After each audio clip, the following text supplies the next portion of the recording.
The Evolutionary Nature of Truth by Gwilda Wiyaka. In our search to find the truth, the whole truth and nothing but the truth, what if we are destined to failure? What if, in the relentless search for said truth, we end up destroying our reality as we know it? Many ancient cultures believed the earth was flat. Can you imagine the adjustment required to embrace the conceptual shift from a flat planet to a round one? Case in point, despite centuries of evidence proving the contrary, there are people today that claim the earth is flat.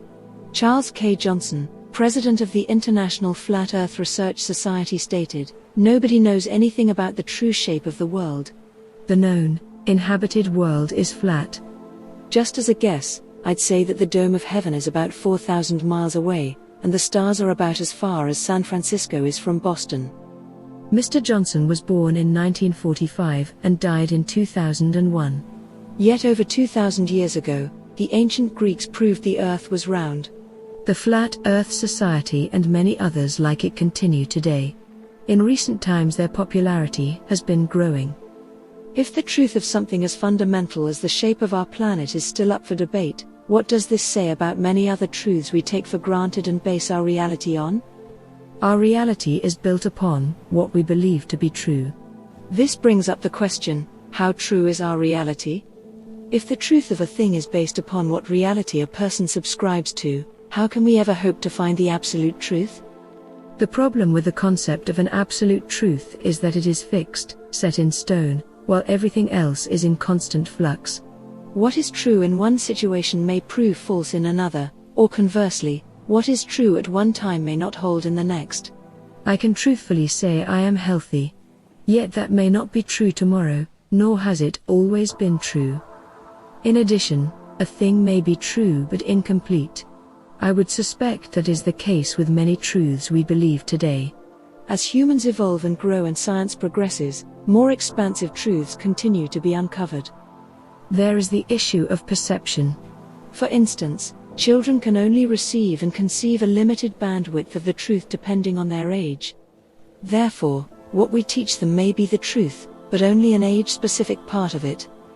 When I was in grade school, the agreed-upon method of teaching math was to deal with addition, subtraction, multiplication, and division of positive numbers only. At the lower grade levels, we were kept unaware of the existence of negative numbers.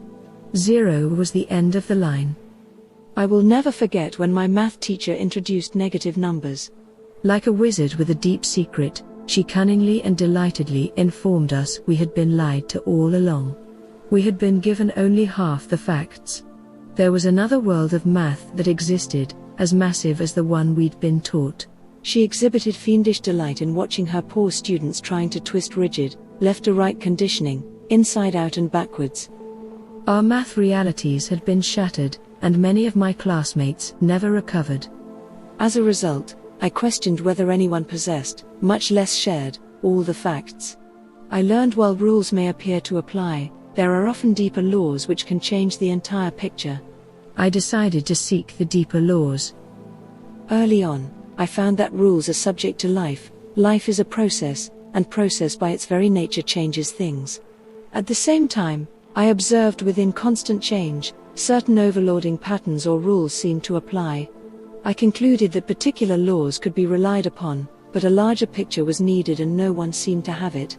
I made it my business to find it. The current view of reality is fragmented, compartmentalized, and linear, while in nature, everything fits together and follows cyclic, universal laws, laws we seem to have forgotten. By observing nature, I was able to discern truth from someone's great idea. Nature became my litmus test. If what was presented did not align with natural law, it was probably not true. In following this premise, to my dismay, I discovered much of our reality is a myth built upon a foundation of lies. Now, like castles of sand, the old reality is falling. These are the days when the truth can't hide.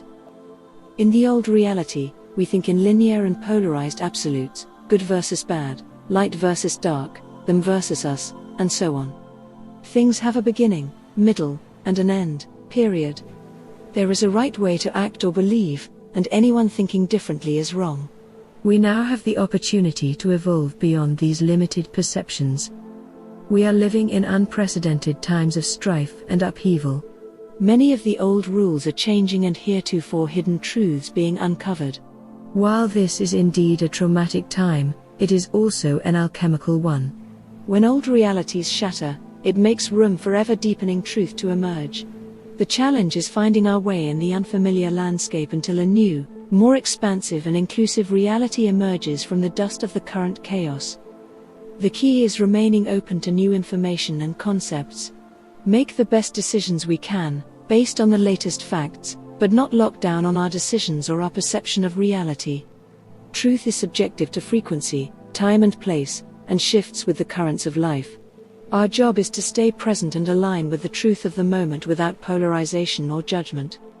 While the times are indeed intense, we are in a position to make history and build a whole new world. Do you think it will still be round? For more information on Ms. Gwilda Wiyaka, visit findyourpathhome.com. Theatre of the Mind is a division of rel-mar McConnell Media Company, located on the shores of Lake Erie, in Crystal Beach, Ontario, Canada. The executive producer of the Theatre of the Mind is Rob McConnell. For the Theatre of the Mind and Project Visually Impaired, I am Karen McPhee.